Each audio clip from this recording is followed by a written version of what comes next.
Hello दोस्तों, मेरा नाम विशाल प्रजापति है और मैं आपका माइंड ट्रैक पर हार्दिक स्वागत करता हूं। और आपको पता होगा कि हमारे पिछले कक्षा मतलब जो पिछले कक्षा गई है उसमें हमने उपराष्ट्रपति वाला टॉपिक भी कंप्लीट कर चुके हैं। और आज का हमारा नया टॉपिक रहेगा महान्यायवादी। महान्यायवादी का मतलब क्या होता है? एक तरह से वकील होता है। और मैंने आपको पिछली बार अगर आपने क्लास लिए तो उनके अंदर भी इसका एक बार वर्णन मतलब इसका जिक्र किया था कि महान्यायवादी क्या होता है कि जो राज्य होता है मतलब जो संविधान होता है उसके लिए क्या है, ये वकील है। ठीक है, तो इसके बारे में आज चर्चा करेंगे। तो आज का अपना टॉपिक रहेगा महान्यायवादी। महान्यायवादी है तो ये भी छोटा सा टॉपिक है उपराष्ट्रपति की तरह, पर क्या ये भी बड़ा काम का है, तो इसको भी अपन पढ़ लेते हैं। ठीक है, इसलिए अपन इसके बारे में चर्चा कर रहे हैं। मतलब छोड़ना चाहते तो अपन छोड़ देते हैं, पर सबसे बढ़िया है ना, छोड़ने से बढ़िया कि उसको ये बार देख लें। ठीक है, वो अच्छा रहेगा।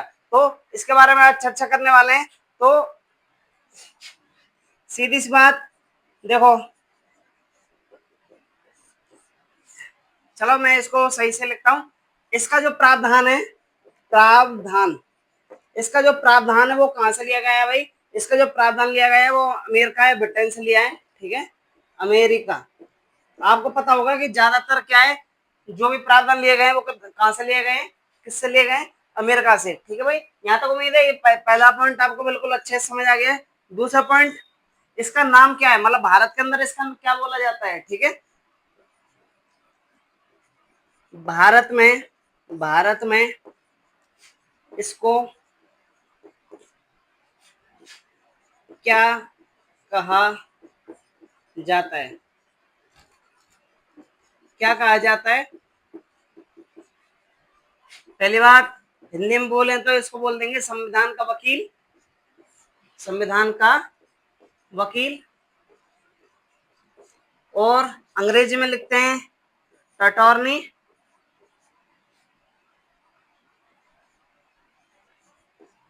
Of attorney general of India. Journal of India. समझ गए भाई? क्या बोला जाता है? संविधान का वकील या attorney of general of India. तो ये दोनों पॉइंट आपको समझ में आ गया ना? ठीक है भाई, attorney of general of India. Attorney करना है, ठीक है, गलत से लिख दिए, ए डबल टी है ना, ए डबल टी आर। ठीक है भाई, हाँ ठीक है भाई, करेक्ट है। इसके बाद देख लेते हैं इसका वर्णन कहाँ है। इसका वर्णन कौन से भाग में किया है? तो इसका संविधान कौन सा भाग है? 5। ये भी 5वां वाला भाग में आपने देखा होगा राष्ट्रपति, उपराष्ट्रपति और जो भी अपन चीज पढ़ रहे हैं ज्यादातर केंद्र के संबंध से। केंद्र वाले जो टॉपिक आ रहा है वो किसके अंदर आ रहा है? 5वें भाग के अनुसार। ठीक है, और इसमें भी अपन क्या है ये तो हो गया 5 भाग। और इसके अंदर अध्याय, इसके अंदर जो अध्याय अध्याय वो कौन सा है? पहला। और पहला किसके संबंधित है आपको पता होगा? कार्यपालिका, उपराष्ट्रपति, राष्ट्रपति और इनमें भी अपन ने कार्यपालिका के बारे में चर्चा की है। ठीक है, तो यहाँ तक ये दोनों चीज समझ आ गई। ये कौन सा भाग में? 5वें में। और अध्याय कौन सा है इसका? इसका अध्याय हो जाएगा अपना पहला, कार्यपालिका संबंधित।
मुझे लगता है शायद उसका चार्ज खत्म हो गया है, कोई बात नहीं, इसको मैं एक बार दोबारा से रिपीट कर देता हूँ, ठीक है भाई।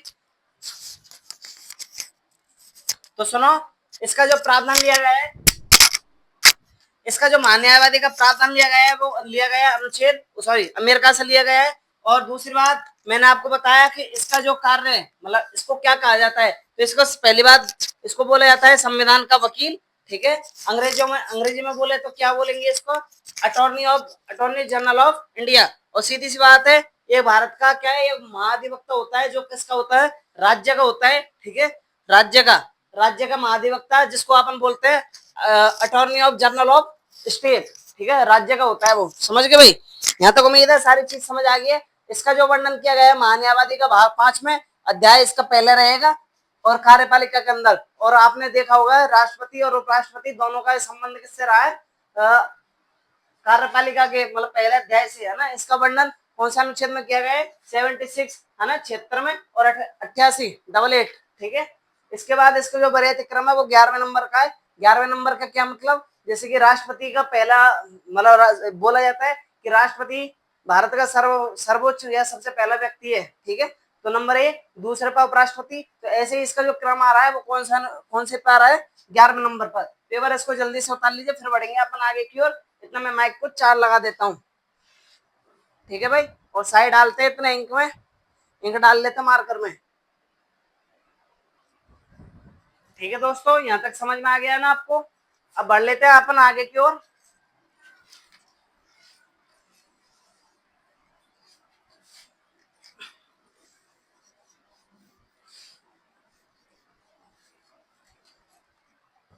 यहाँ तक उम्मीद है सारी छोटी चीज आपको समझ में आ गई होगी, ऐसे कोई दिक्कत नहीं है। मैं आपको बस यही चीज बता रहा था लिखा के, हो सकता है गलती से बीच में अगर माइक बंद हो गया तो मैं आपको दोबारा रिपीट टाइम चेक करा दिया है, ठीक है ना, क्योंकि उसका चार्जिंग खत्म हो गया होगा, क्योंकि मैंने ध्यान नहीं दिया है, ठीक है भाई। अब अपन जान लेते हैं इसके बारे में। महान्यायवादी, जो महान्यायवादी है ये अमेरिका से लिया गया है। सीधी सी बात बोलूं तो इसका जो क्या होता है, मतलब इसको महान्यायवादी को किसके अनुसार रखा गया है, महापरिषद के अनुसार, मतलब कि मंत्री जो परिषद होती है ब्रिटेन की, उसके अनुसार इसको रखा गया है, उसमें शामिल किया गया है। पर भारत में मंत्री परिषद को शामिल नहीं किया गया है इसके अंदर, ठीक है। मतलब महान्यायवादी किसका अंग है, किसका अंग है, मंत्री परिषद का कहाँ होता है, विदेश में, ठीक है, जैसे कि ब्रिटेन, कनाडा वगैरह यहाँ पर भारत में इसको मंत्री परिषद के साथ नहीं रखा गया है, बल्कि इसको क्या है, अलग रखा गया है, ठीक है। लिख लेते हैं, महान्यायवादी महान्यायवादी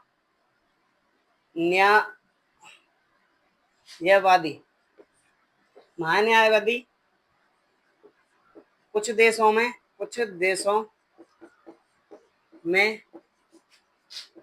साथ रखा जाता है, सॉरी, कुछ देशों में मंत्री परिषद के साथ, यहाँ थोड़ा ऐड कर लेना, मंत्री परिषद के साथ रखा जाता है। तो जैसे कि एग्जांपल में ब्रिटेन,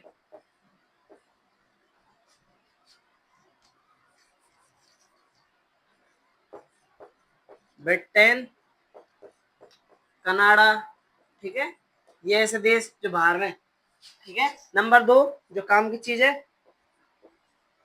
महान्यायवादी को किस देश में मंत्री परिषद के साथ नहीं है, मंत्री परिषद के साथ नहीं रखा गया है, मंत्री परिषद के साथ नहीं रखा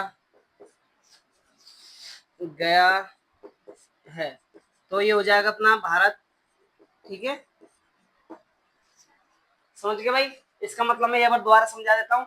क्या होता है, जैसे कि मंत्री परिषद होती है विदेश में, जैसे कि ब्रिटेन में, कनाडा में, यहाँ की जो मंत्री परिषद होती है उसके साथ इसकी नियुक्ति की जाती है, किसकी, महान्यायवादी की, मतलब साथ।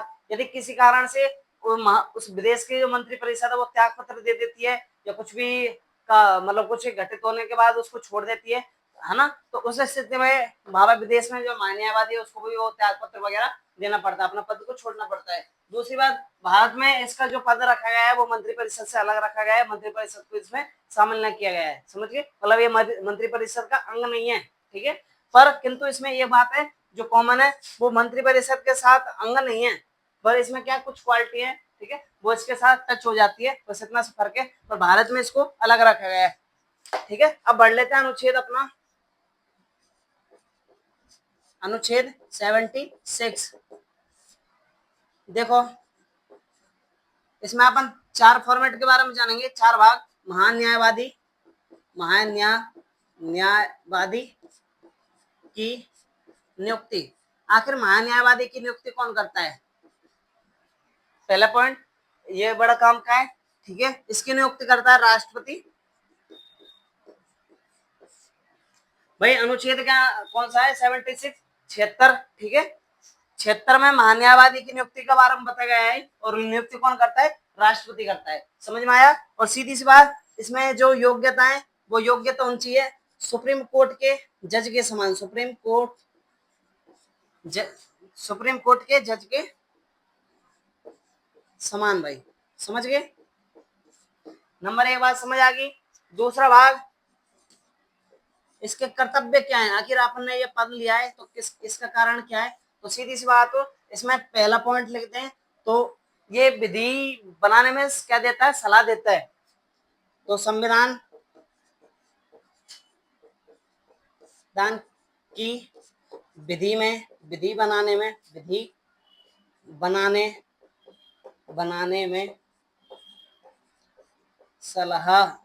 सलाह देता है। अगर मान लो कोई मंत्री परिषद है या जो भी है ना, संसद कोई कानून बना रही है, उस विषय में या कोई कानून के आधार पर उनको क्या सलाह चाहिए, तो महान्यायवादी उसको दे सकता है। दूसरी बात यहाँ लिख देता हूं, इसका सेकंड पॉइंट, यदि राष्ट्रपति हो, ठीक है, राष्ट्रपति कौमा विधानसभा संविधान, ठीक है, या क्या हो सकता है? विधि, ठीक है, विधि को सौंपा जाए, विधि के कार्य को सौंपा जाए, विधि के यहाँ ऐड कर लेना, विधि के कार्य, अरे मिटाना ही पड़ेगा,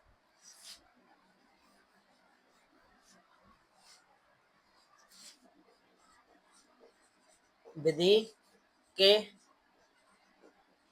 कार्य को सौंपा जाए।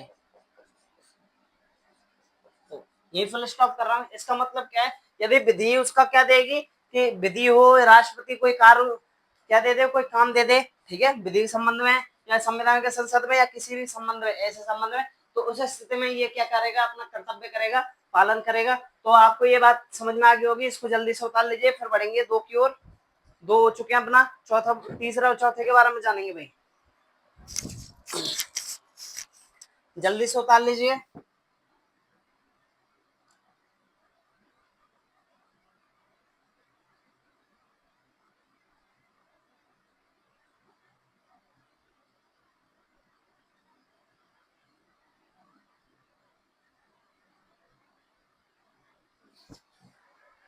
ठीक है भाई, अब मैं इसको मिटा दूं क्या? जल्दी से उतार लीजिए।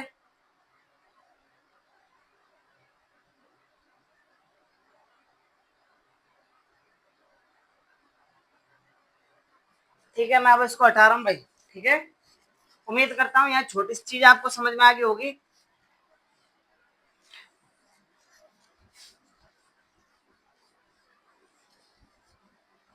यहाँ पर ने गलत मिटा दिया, इसी में ऐड कर लेते है ना, मतलब ऊपर ऐड कर लेते, ये साथ समझ में आ जाता, ठीक है। चलो कोई नहीं, अब अपन देखेंगे इसका कार्यकाल, मतलब 2 हो गया, तीसरा पॉइंट है, ठीक है। इसका जो कार्यकाल क्या है फिर इसका? महान्यायवादी का। तो इसका कोई कार्यकाल फिक्स नहीं है, पर उसमें तो कार्यकाल फिक्स है विदेश में। अगर मंत्रिपरिषद त्याग पत्र देगी, हटेगी, तो उस स्थिति में यह महान्यायवादी हटाया जाएगा। और इसका कार्यकाल फिक्स नहीं है, पर किंतु राष्ट्रपति इसको हटा सकता है। मतलब इसका कार्यकाल कौन सेट कर सकता है? राष्ट्रपति। समझ में आया क्या? नंबर 4 कार्यकाल हो गया। इसका अगर मान लो ये त्याग पत्र दे, त्याग पत्र दे तो किसको देगा? सीधी सी बात है, ये भी किसको देगा? राष्ट्रपति को संबोधित करके देगा। राष्ट्रपति को संबोधित करेगा। ठीक है, ये हो चुका है अपना। अब इसमें नोट लिख लेते हैं। इसका वेतन कितना रहेगा? वेतन, अगर इसका वेतन देखते हैं तो वैसे तो कोई फिक्स नहीं है, पर आपको ये लिखना है राष्ट्रपति के प्रसा पर्यंत। ठीक है, इसका जो वेतन है वो कौन देता है? राष्ट्रपति निर्धारित करेगा। ज्यादा बात है ना? और ये पे कहीं गड़बड़ कर लें, इसलिए मैं इसको सही कर देता हूँ यही। ठीक है, अब एग्जाम्पल में देखें तो कितना होगा? इसका जो वेतन है वो लगभग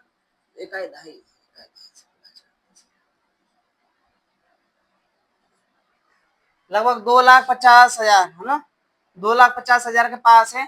और इसका क्या बोलते हैं, जो इम्पोर्टेंट चीज है वो 2,50,000 तो है। साथ में आपको याद रखना है, ये भारत के द्वारा जो संचित विधि है ना, उसका करता है। क्या करता है? भारत के द्वारा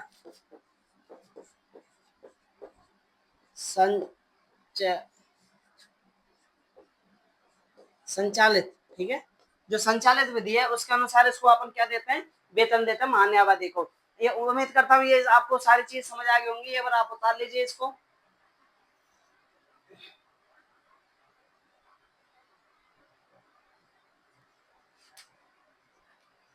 इसमें नोट में क्या, त्याग पत्र, ठीक है, कार्यकाल में एक लाइन ऐड कर लेना कि जो कार्य, मतलब इसको परिश्रम होता है, पारिश्रमिक, मतलब जो भी कार्य होता है, ठीक है, उसको लगाता कौन है? तो राष्ट्रपति द्वारा इसको क्या किया जाता है? आवंटित किया जाता है। राष्ट्रपति के द्वारा आवंटित। ठीक है,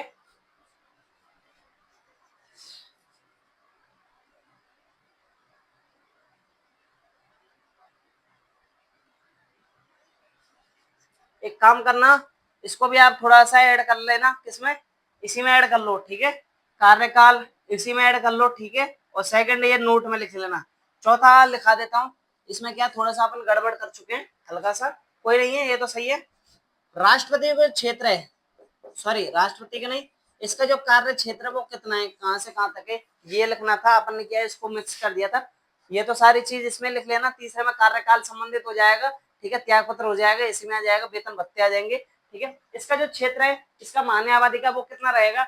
ये सीधी सी बात है। अगर एग्जाम्पल मान लो कर्नाटक हो, चेन्नई हो, किसी ने केस क्या है संविधान के खिलाफ, या कुछ किसी भी आधार पर कोई क्या केस आया है, तो उस स्थिति में महान्यायवादी वकील है ना, तो ये क्या है, वहां लड़ने जा सकता है। किसमें? उस राज्य क्षेत्र में, जो राज्य है जहाँ केस किया है, उस स्थिति में उसको जाना पड़ेगा लड़ने के लिए। ठीक है, या दिल्ली आया तो दिल्ली के लिए जाना पड़ेगा लड़ने के लिए। तो इसका जो क्षेत्र है वो कहाँ पे? भारत के राज्य क्षेत्र में, क्षेत्र तक इसका कार्य कहाँ तक है? क्षेत्र तक इसका विस्तार है, ठीक है, मतलब राज्य, जो भी राज्य क्षेत्र है उसके आधार पर अपन क्या है, इसका विस्तार रखा गया है कि मतलब इस स्थिति में यहाँ तक सभी देश कहाँ तक जा सकता है, यहाँ तक। ठीक है, लड़ने के लिए। इसके अलावा कोई भी फॉर्मेट नहीं रखा गया है अलग से। ठीक है,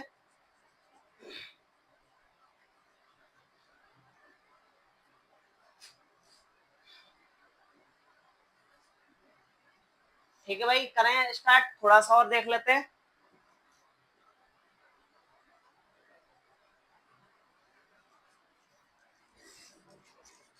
उम्मीद करता हूँ ये छोटी सी चीज आपको समझ में आ गई होगी।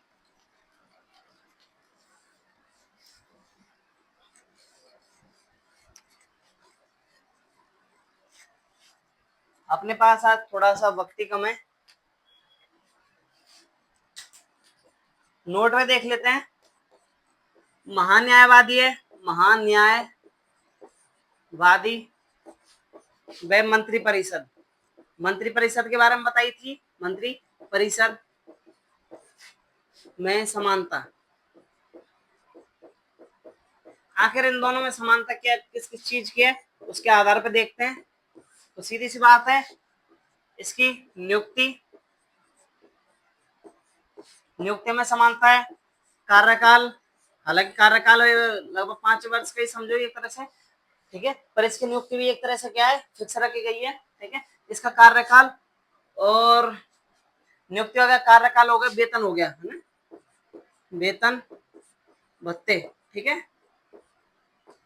अगर असमानता के बारे में बात करते हैं, नंबर 1 डायरेक्ट लिख दूं, असमानता, असमान, ऐसा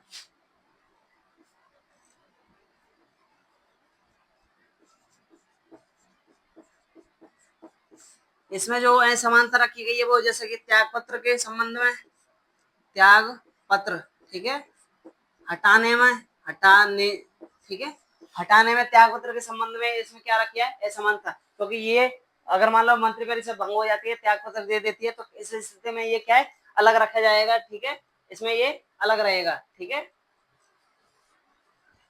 इसमें थोड़ा सही कर लेना, वेतन भत्ते अपन इसमें नहीं लिखेंगे क्योंकि वेतन सबका अलग अलग है ना, तो इसमें आप ऐड करो असमानता है वेतन में, असमान वेतन, ठीक है। पर इसमें जो कार्यकाल हो गया, ठीक है, ठीक है भाई। उम्मीद करता हूँ यहाँ तक सारी चीज समझ में आ गई होगी। तो दोस्तों यहाँ तक की क्लास को अपन यही विराम देते हैं, मिलते हैं अपन अगली क्लास में। उम्मीद करता हूँ सारी चीज आपको यहाँ तक समझ में आ गई है, ठीक है।